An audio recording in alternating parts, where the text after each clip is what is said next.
Bana, kama umeweza kupata nafasi ya kufuatilia vizuri documentary ya kwake Zuchu, of course tunaona ni the way ambavyo amefanya poa sana kupitia ile documentary. Tumeona maandalizi na vitu kama hivi hapo, sio? Lakini katika process zake zote alizozifanya, of course tunasema kila kitu kinakuwa kina support kubwa, hata kama sio ya kuonekana, lakini kuna support nyingi.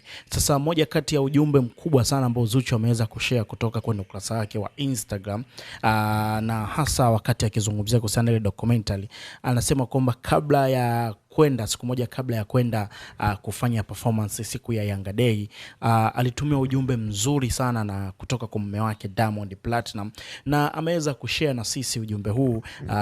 Ujumbe huu bwana unasema hivi: mke wangu kipenzi, pole kwa kazi nzito kwa maandalizi ya show. Najua umechoka, lakini Mwenyezi Mungu anaona juhudi zako, na mimi naamini kuwa atakulipa.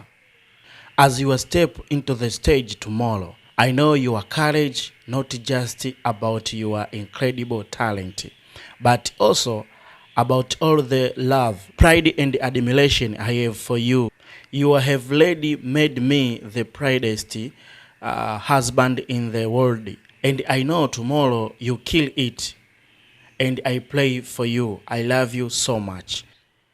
Of course, hayo ni maneno matamu sana ambayo yametoka kwa Diamond Platinum, na hii inadhihirisha zaidi kabisa Diamond anasapoti kila kitu ambacho anachokifanya mke wake, na hii imekuwa ni jambo zuri sana.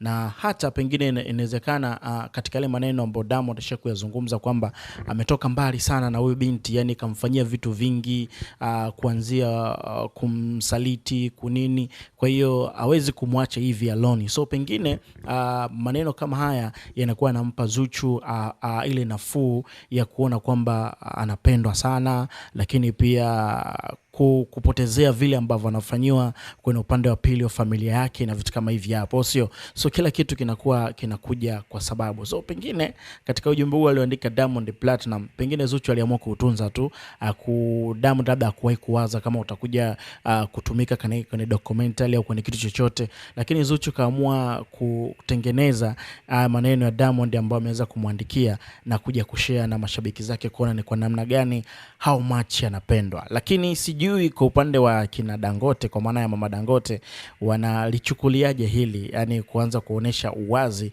anapendwa na mtoto wao. Kuna upande wako wa comment, dondosha comment alafu twende hapo.